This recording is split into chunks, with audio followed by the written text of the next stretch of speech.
related to a key player in the Russiagate impeachment hoax, $20 million. $10 million worth of USAID funded meals to Al-Qaeda-linked terrorist groups. We're feeding terrorists now? $3 million to EcoHealth Alliance, the key non-governmental organization funding the bat virus research, gain-of-function research in the Wuhan lab. What else was USAID funding? I mean, this list is very long. These are only the things we picked out for you. $20 million for a new Sesame Street show in Iraq. $7.9 million to teach Sri Lankan journalists how to avoid binary gendered language, whatever the crap that means. $6 million to transform digital spaces to reflect feminist democratic principles. It is a giant waste of money, folks. So when you look at this, and now you see this story that comes out that Politico, the left-wing radical rag Politico that started out independent, moved very far left, that launched the Hunter Biden laptop story saying that it was a Russian collusion and not real. All the while, Politico's getting $8 million from USAID, $400,000 a year for subscriptions for 37 employees, some at the FDA, $8 million. Politico never exposed that. Well, this is a scandal beyond scandals when it comes to the press. Our own Brian Glenn, White House correspondent for RAV, asked Caroline Levitt about it. Now it looks like there are a couple media outlets that have been dragged into this conversation as far as USAID funding as well. Does the president have any comment on that? So upon coming out here to the briefing room, I was made aware of the funding from USAID to media outlets, including Politico, who I know has a seat in this room. And I can confirm that the more than 8 million taxpayer dollars that have gone to essentially subsidizing subscriptions to Politico on the American taxpayers' dime will no longer be happening. The DOGE team is working on canceling those payments now. Lo and behold, yesterday, Politico sent a note to all its employees. They didn't make payroll. Is that because Politico's being funded by the federal government, by taxpayers? Unbeknownst to all of us. Propaganda war against conservatives and President Trump. Again, scandal beyond belief. Well, with me now from the Center for Security Policy, the author of Big Intel. He was a CIA asset during the Cold War. I want to bring in now that man. Welcome to the program, and it is a pleasure to have you on the program. Hi, Grant. Let me ask you, J. Michael Waller, there's a lot of talk about this being a slush fund for the CIA involved in running a shadow government. What do you make of those claims as someone who was so close to the CIA as an asset during the Cold War and then writing this book that really exposes a lot of what goes on inside the intelligence apparatus in D.C.? Yeah. Well, first of all, we might never know.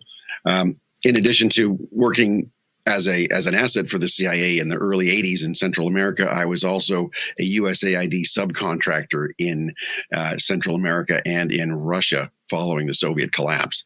And I can tell you that it's a mafia like you haven't seen before. They paddled a lot of everything. This was 40 years ago they were doing this. But at least in the 80s, they were still an instrument of U.S. foreign policy. They were not a state within a state. They were not an operational intelligence organization against the American public. They were not, nothing like it is today. But there has never been a single case of solid congressional oversight of USAID spending since it was founded in 1961. When do you think it made the switch? When do you think it started to transform into what amounts to what looks like a slush fund for the globalist agenda? This was a very clear break in the 1990s because USAID was founded to wage the Cold War with soft power. And it was a very useful instrument that worked with every element of U.S. Power, including the CIA. But it wasn't a CIA front. That was a clear distinction under the law, under federal law. So if it ended up becoming a CIA front. It's a flagrant violation of federal law, and there's a lot of criminals out there who would be responsible for it. It really became a slush fund, sort of a ripoff operation in the 1990s during the Clinton administration, right after the Cold War, when the administration said flat out to members of Congress, foreign aid should really be, we should all be getting rich off foreign aid. It should be part of American business, and we can find ways to send money back to your districts. So if you look at the oversight committees and the senators most interested in protesting at AID, you saw the other day right in front of there, you saw Senator Chris Van Hollen of Maryland, and you saw Congressman Jamie Raskin of Maryland. They are they represent many of these huge. And we know that there are contractors, an easy way actually to money launder. It happens in the construction business all the time. We don't have any evidence yet of kickbacks. President Trump raised the possibility. I certainly think there is the possibility. You saw Maxine Waters just a little earlier.